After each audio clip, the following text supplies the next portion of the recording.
नमस्कार। आज हम डब्ल्यू बीम का डिजाइन सीखेंगे कि डब्ल्यू बीम को किस तरीके से डिजाइन करें। वैसे इस डब्ल्यू बीम के डिजाइन में बहुत कंफ्यूजन रहती है स्टूडेंट्स को, लेकिन आज हम इस तरीके से सीखेंगे। सिंपल देखिए, 5 स्टेप्स हैं। ये 5 स्टेप्स अगर आपने सीख लिए तो डब्ल्यू बीम का डिजाइन इन 5 स्टेप के अलावा है ही नहीं। देखिए, पहले हम समझते हैं डब्ल्यू बीम है क्या। तो देखिए, ये एक बीम है। इस बीम में नीचे तो हम स्टील लगाते ही टेंशन में, क्योंकि टेंशन में हमारा कंक्रीट वीक है। लेकिन ऊपर का कंक्रीट होता है वो बियर करता है कंप्रेशन को। अब कंक्रीट इतना स्ट्रांग होता है कि वो कंप्रेशन को आराम से बियर कर सके। लेकिन मान लीजिए कोई एक हमारे पास कंडीशन ऐसी आ जाए कि लोड तो हो जाए ज्यादा, उस लोड को बियर करने के लिए हमें जो कंक्रीट लगाना पड़े उसका एरिया बढ़ाना पड़े। मान लो ये था 200 और ये हमने टोटल इसकी 400, यानी टोटल डेप्थ है 400 और विड्थ है 200। जितना भी इसमें अगर बेंडिंग मूवमेंट आ रहा है वो बेंडिंग मूवमेंट एक तो कंक्रीट और एक स्टील, दोनों के लिए फॉर्मूला लगाना पड़ेगा हमें। लेकिन अगर मान लीजिए कंडीशन ऐसी है कि ये जो कंक्रीट है ये टोटल जो बेंडिंग मूवमेंट रेजिस्ट कर सकता है वो कर सकता है 150 किलोन्यूटन मीटर, लेकिन जो टोटल बेंडिंग मूवमेंट आ रहा है वो आ रहा है 160, 200 या यानी इस 150 से ज्यादा आ रहा है, यानी कंक्रीट तो फेल हो जाएगा। अब ऐसे केस में हमारे पास दो चीजें बचती हैं, या तो हम इसका क्रॉस सेक्शन बढ़ा दें, यानी इसकी विड्थ बढ़ा दें या डेप्थ बढ़ा दें, या फिर दोनों ही बढ़ा दें। कुल मिला के एरिया बढ़ा दें, ऊपर का कंप्रेशन एरिया बढ़ा देंगे तो हमारा काम चल जाएगा। दूसरा क्या है, इसकी कंक्रीट की ग्रेड बढ़ा देंगे, तब भी हमारा काम चल जाएगा। लेकिन जब हम ये दोनों ही काम नहीं कर पाते या नहीं करना चाहते, मान लीजिए हमें बीम इतनी बड़ी नहीं बनानी है कि वो फिर हमारी बेकार लगेगी बीम। छोटा सा रूम है, उसमें मान लो बीम पर लोड ज्यादा आ रहा है, हम नहीं चाहते कि बहुत ज्यादा बड़ी बीम इतने छोटे से रूम में दिखाई दे। ऐसे केस में हम क्या करते हैं, हम डब्ल्यू बीम डिजाइन कर देते हैं। यानी हम क्या करेंगे, ऊपर के कंक्रीट को स्ट्रांग बनाने के लिए ऊपर भी स्टील लगा देंगे। अब ये जो ऊपर वाला स्टील है वो कंप्रेशन भी रेजिस्ट करेगा, और जो इसके साथ का कंक्रीट है ऊपर का वो भी कंप्रेशन को रेजिस्ट करेगा। इस टाइप की बीम को हम बोलते हैं डब्ल्यू बीम। और जब भी हम सिंगली बीम बनाते हैं, सिंगली बीम यानी कि जिसमें केवल और केवल नीचे स्टील रेजिस्ट करता है, उसमें भी जब हम स्ट्रिप्स लगाते हैं तो स्ट्रिप्स लगाने के लिए हम ऊपर 2 बार लगा देते हैं 10-10 mm की। तो स्टील इसमें भी लगा है ऊपर, लेकिन इस स्टील का जो काम है वो कंप्रेशन रेजिस्ट करना नहीं है, केवल ये एंकर बार है। एंकर यानी कि ऐसे कोई चीज टांगने के जिसमें काम आती है वो है एंकर। तो ये एंकर बार कहलाई जाती है, एंकर बार। इसका स्ट्रेंथ से कोई लेना देना नहीं है। जबकि यहां पर ये जो बार कहलाई जाएगी ये कंप्रेशन बार कहलाई जाएगी, कंप्रेशन बार। अब आइए, अब हम देखते हैं इसका डिजाइन किस तरीके से करते हैं। बहुत आसान डिजाइन है। सबसे पहले हम देखते हैं कुछ टर्म्स। ये हमारी बीम है, इस बीम में नीचे हमने लगा दिया AST, area of steel in tension, और ऊपर लगा दिया एएससी यानी area of steel in compression. इसको हम एएससी बोलेंगे और इसको हम एएसटी बोलेंगे। और ये पूरा हमारा है बीम, ये टोटल यहां से नीचे तक है डेप्थ, इफेक्टिव डेप्थ। और जो ऊपर वाला स्टील है उसकी जो डेप्थ है उसको हमने बोल दिया डी डैश। यानी ये किसके बराबर होगा, जितना इफेक्टिव कवर होगा, जितना इसका नीचे यहां पर इफेक्टिव कवर होगा, इफेक्टिव कवर, उतना ही यहां पर ये होगा डी डैश। यानी ये जितना डी डैश है इसकी वैल्यू इफेक्टिव कवर के बराबर होगी, लेकिन इसको हमने बोल दिया डी, इसको हमने बोल दिया डी डैश। ये है पूरा हमारा। इसके बाद अगर हम स्ट्रेन की बात करें तो स्ट्रेन इस तरीके से ही आती है हमारी। नीचे ये रही स्टील पर आएगी स्ट्रेन जो कि नीचे आई है, ऊपर ये है जो कंक्रीट पर मैक्सिमम स्ट्रेन आती है, जो कि लिमिट स्टेट हमारा कहता है 0.0035 स्ट्रेन आएगी, इससे ज्यादा मैक्सिमम नहीं आ सकती। और इसके अलावा हमने जो ये लाइन खींची है नीचे वाली, ये लाइन ये दिखाती है कि ये जहां पर एएससी लगा हुआ है यानी एरिया ऑफ स्टील लगा हुआ है कंप्रेशन वाला, उस पर स्ट्रेन कितनी आएगी।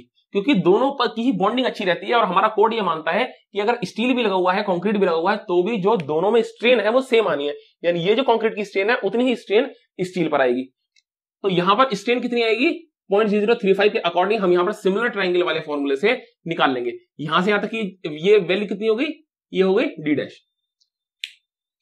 अब इसका अगर हम स्ट्रेस डायग्राम देखें तो स्ट्रेस डायग्राम इस तरीके से आएगा, जिसमें कि ये जो C2 है, C2 तो वो फोर्स है जो कि पहले से लगता था, जो कि सिंगली बीम के टाइम में भी हम लगाते आ रहे थे, वो है C2। और जबकि C1 क्या है, C1 हमारा है जो कि इस स्टील जो ऊपर एएससी लगा है इसकी वजह से जो कंप्रेसिव फोर्स हमारा जनरेट हुआ है। यानी कंप्रेसिव फोर्स जो C है टोटल वो बराबर हो गया C1 प्लस C2, जबकि नीचे है केवल टेंशन फोर्स। हालांकि बाद में हम इसको भी T1 एंड T2 में डिवाइड कर देंगे, वो हम समझते हैं वो हम क्यों कर रहे हैं आगे। ये अलग डायग्राम था। अब इस चीज को समझने के लिए कुछ और बातों का ध्यान रखते हैं। एक तो डी डैश बाई डी का जो रेशो है, यानी ये डी डैश और ये डी का जो रेशो है वो 0.05 से 0.2 तक होना चाहिए, यानी 5% से 20% होना चाहिए। ये जो डी डैश है ये डी का 5% से 20% होना चाहिए। जो हमारा एएसटी है यानी area of steel in tension है, इस एरिया को हमने 2 में डिवाइड कर दिया है। यानी इसी एएसटी को हमने 2 में डिवाइड कर दिया, एक AST1 एक AST2। यानी अब जो डब्ल्यू बीम में जो नीचे का टेंशन एरिया होता है उसको हम 2 बार कैलकुलेट करते हैं, एक AST1 दूसरा AST2, दोनों को ऐड करते हैं टोटल हमारा AST मिल जाता है हमको। यहां पर AST1 AST2 दो में डिवाइड करते हैं। दूसरा जो मूवमेंट है, मूवमेंट में भी इसमें हमारे दो हमको मिलते हैं, एक मिलता है MU जो कि कितना मूवमेंट आ रहा है, और एक है MU लिमिट जो कि कितना मूवमेंट कंक्रीट बियर कर सकता है यानी कि रेजिस्ट कर सकता है। अब यहां पर समझते हैं किस तरीके से हम क्वेश्चंस को करते हैं। देखिए अब क्या हुआ, सबसे पहले हम निकालेंगे MU की वैल्यू। MU क्या है, वही जो हम निकालते आए हैं अब तक, यानी मैक्सिमम बेंडिंग मोमेंट जो बीम पर आ रहा है वो है MU। मान लीजिए ये हमारी MU की वैल्यू आई 150 यानी 150 किलो न्यूटन मीटर आ गई। अब हम करेंगे क्या, अब हम ये देखेंगे कि कंक्रीट कितना मूवमेंट मैक्सिमम बियर कर सकता है। इस बीम को डिजाइन करने के लिए मेनली हमारे दो पार्ट आते हैं। पहले पार्ट में तो हम इसको as a singly beam design करते हैं, सेकंड पार्ट में हम इसको as a double beam design करते हैं। इन दोनों को कंबाइन हम कर देते हैं तो हमारी डबल बीम बन जाती है। पहले पार्ट में हम ये मानते हैं कि कंक्रीट बिना ऊपर स्टील लगाए कितना कंप्रेशन बियर कर सकता है, यानी कितना बेंडिंग मोमेंट कंक्रीट ले सकता है बिना ऊपर स्टील लगाए।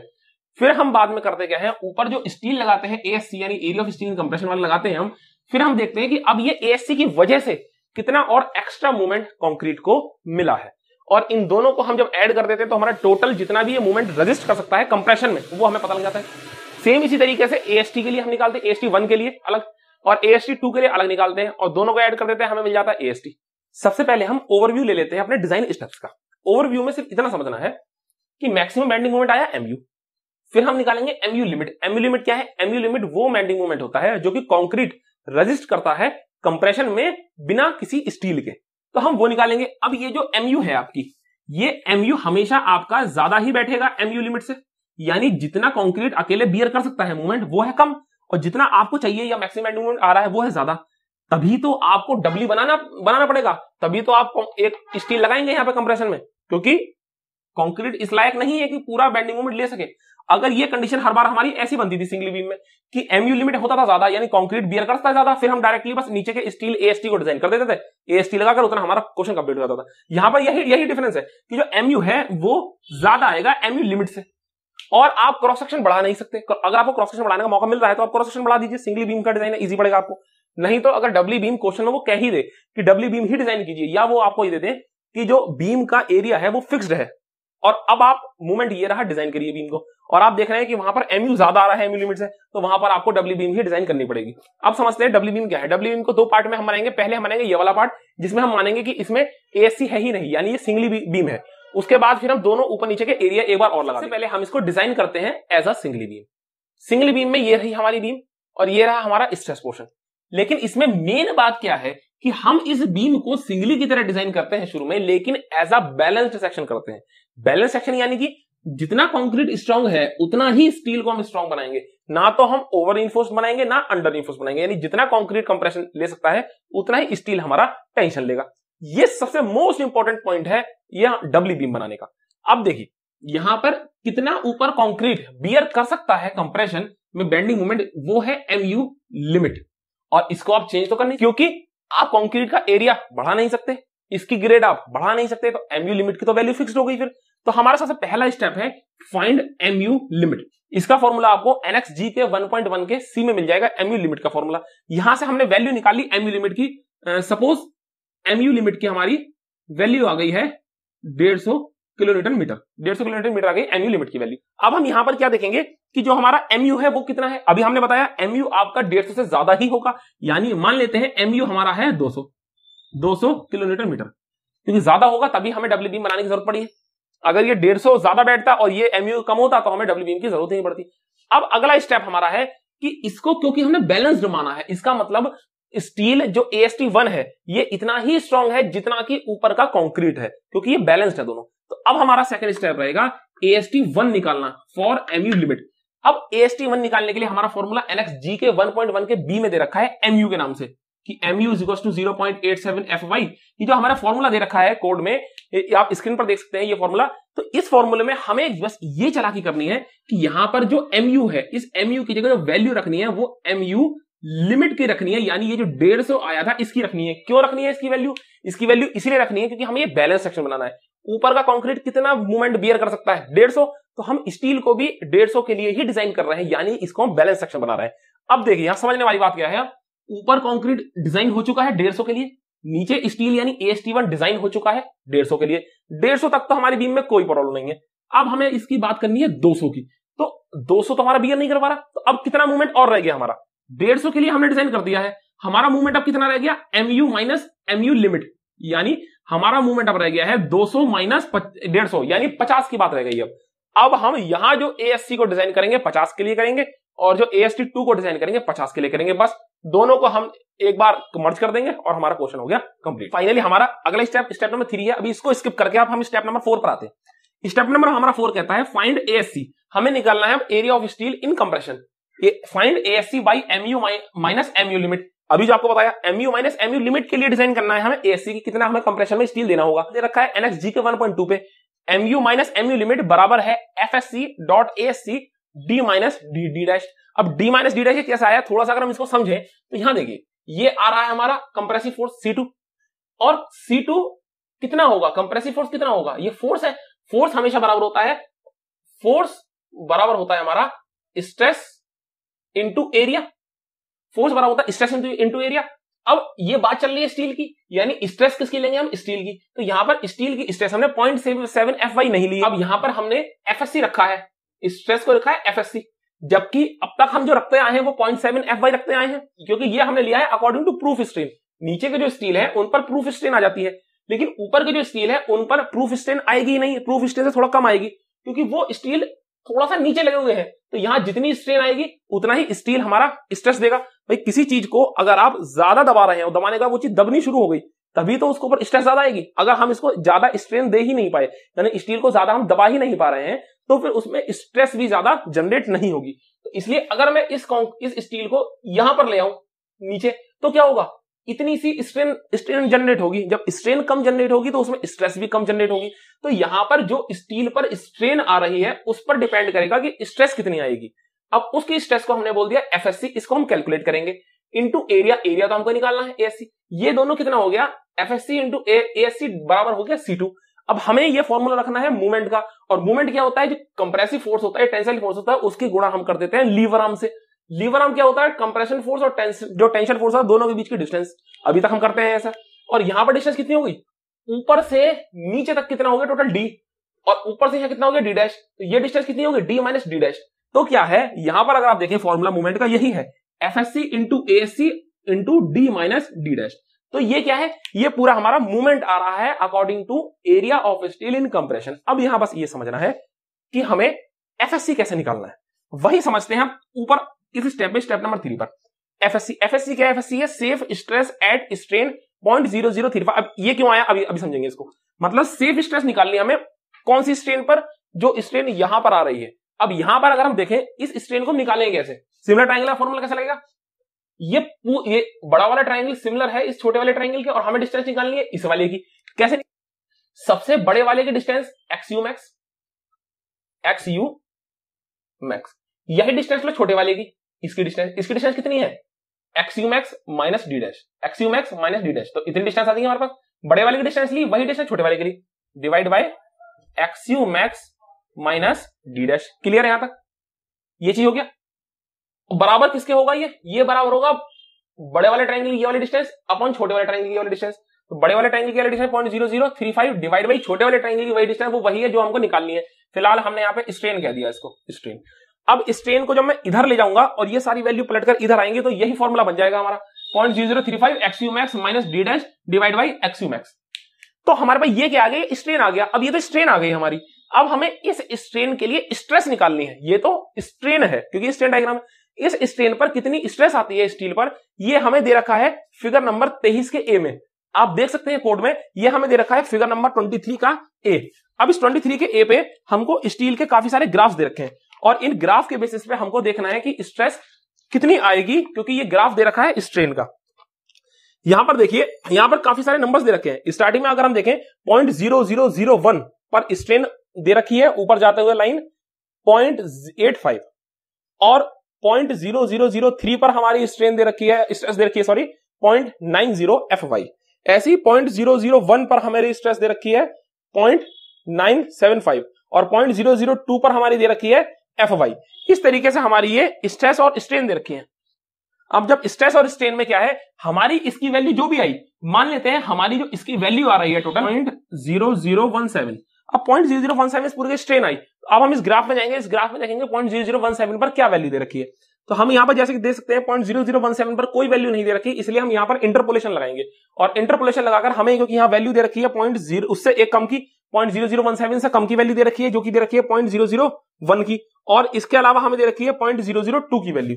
तो हमें एक तो 0.001 की वैल्यू दे रखी है, 0.001 की वैल्यू, और एक देखिए 0.002 की वैल्यू, यानी एक उससे कम की वैल्यू, एक उससे ज्यादा की वैल्यू। इन दोनों पर हम इंटरपोलेशन लगा देंगे और इंटरपोलेशन लगाकर हमें स्ट्रेस मिल जाएगी, जो कि स्ट्रेस होगी 0.0017 स्ट्रेन पर कितनी स्ट्रेस होगी, उसी स्ट्रेस को हम बोलेंगे एफएससी। अब उसी एफएससी की वैल्यू हम यहां पर रखेंगे, तो हमारा यहां पर mu बाई mu लिमिट, यानी जितना हमारा बचा था मूवमेंट रेजिस्ट करवाने के लिए, उतने के लिए हम एफएससी की वैल्यू रख देंगे, इसकी वैल्यू हम रख देंगे, हमारे पास एएससी निकल आएगा, यानी हमारे पास निकल आएगा कि कितना हमें यहां पर स्टील प्रोवाइड कराना है। अब जब हमारे पास ये निकल कर आ गया, अब हमारे पास फाइनली एक और एएसटी बचा, क्योंकि ये जो एएसटी हमने दिया था वो एएसटी 1 था, जो कि उतना ही मूवमेंट रेजिस्ट कर पा रहा है जितना कि एमयू लिमिट, यानी कि जितना केवल अकेला कंक्रीट कर सकता है। यानी कि अभी 50 जो बचा है हमारा, उसके लिए कंप्रेशन में तो हमने डिजाइन कर दिया है रीइंफोर्समेंट। अब हमें जो नीचे टेंशन है उसके लिए और डिजाइन करना है, ये जो एमयू माइनस एमयू लिमिट के लिए। अगला हमारा और लास्ट स्टेप है, स्टेप नंबर 5, जिसमें हम एएसटी 2 निकालते हैं। एएसटी 2 का फॉर्मूला क्या है, देखिए ये जो नीचे वाला रीइंफोर्समेंट आता है हमारा, इस पर स्ट्रेन आपकी कंप्लीट आती है प्रूफ, तो इसलिए यहां पर हमारी फाइनल स्ट्रेस लग जाती है 0.87 FY.AST2, यानी इसका पूरा क्या हो गया मूवमेंट, इतना ही होगा जितना हम अब तक पढ़ते आए हैं, जो कि फॉर्मूला होता है 0.87 FY/AST2। हाँ, इसमें एक बात और आपको याद रखनी है, जब हम एफएससी निकालेंगे एफएससी निकालेंगे तो कोड में जो भी वैल्यू दे रखी होगी एफएससी की, मान लीजिए आपका कोई भी वैल्यू निकल कर आए 0.86 FY आ रही निकल कर, तो 0.86 FY अगर आपको निकल कर आ रही है, तो इसको आप 1.15 से डिवाइड जरूर करेंगे, तभी जो स्ट्रेस आएगी निकल के उसको ही हम एफएससी रखेंगे। डायरेक्टली जो ग्राफ की वैल्यू होगी वो नहीं रखेंगे, उसमें फैक्टर ऑफ सेफ्टी भी हमें लगानी पड़ती है। जो हम अब तक एएसटी के लिए रख रहे हैं 0.87 FY, वो इसलिए रख पा रहे हैं क्योंकि हम वहां से जो लास्ट की बिल्कुल एकदम स्ट्रेस दे रखी है प्रूफ के आगे वाली आपको, जो कि FY दे रखी है, उसको लेते हैं हम, और इसी FY की जब हम डिवाइड करते हैं 1.15 से, तो ये ऊपर जाकर वैल्यू 1/1.15 इंटू FY यानी 0.87 FY कहलाता है। यही फैक्टर ऑफ सेफ्टी डिवाइड करने की वजह से 0.87 FY लग जाता है। लेकिन यहां पर जो आप ग्राफ में वैल्यू देखेंगे, मान लीजिए आपकी शुरू में ही 0.86 FY आई, तो आपको फैक्टर ऑफ सेफ्टी से डिवाइड जरूर करना है 1.15 से, तब जो स्ट्रेस आएगी उसकी आप वैल्यू रखेंगे एफएससी में। जब हम इसका क्वेश्चन करेंगे तब आपको इजीली समझ में आ जाएगा कि किस तरीके से ये चीज हमें करनी है। यहां फिलहाल हम केवल डिजाइन प्रोसीजर्स देख रहे हैं। अब यहां पर हमने एएसटी 2 निकालना है, उसके लिए हमारा हमने इक्वल रख दिया इसके फोर्स को, यानी फोर्स नंबर C2 बराबर रख दिया फोर्स नंबर T2, यानी C2 बराबर हो गया T2, यानी यहां पर भी हम पूरा एकदम बैलेंस लेकर चल रहे हैं। कैसे, कंप्रेशन फोर्स कितना है, एफएससी गुणा एएससी, अभी बात की थी एफएससी गुणा एएससी, और जो नीचे टेंशनल फोर्स हो गया वो कितना हो गया 0.87 FY गुणा एएसटी। यहां से इसकी पूरी हमारे पास वैल्यू है, इन दोनों की वैल्यू हमारे पास आई चुकी है पीछे, ये आपको क्लास नंबर जी के 1.2 पर ही दे रखा है इसके फॉर्मूले, और 0.87 FY ये सबकी वैल्यू रखे हमारे पास एएसटी 2 की वैल्यू आ जाएगी। जैसे ही नीचे हमारे पास एएसटी 2 की वैल्यू आ गई, तो हमारा हम फिर निकालेंगे फाइनल एएसटी, जो कि फाइनल एएसटी बराबर होता है एएसटी 1 प्लस एएसटी 2, नीचे वाला हमारा निकल कर आ जाएगा। और जो हमारा टोटल एएसटी है उसके लिए फिर हम देख लेंगे कितने एमएम का हमें बार लगाने, कितने सरिये लगाने, और फाइनली हम फिर एक डायग्राम बना देते हैं, जिस डायग्राम में हम फाइनल एक डायग्राम हम बना देते हैं इस तरीके से।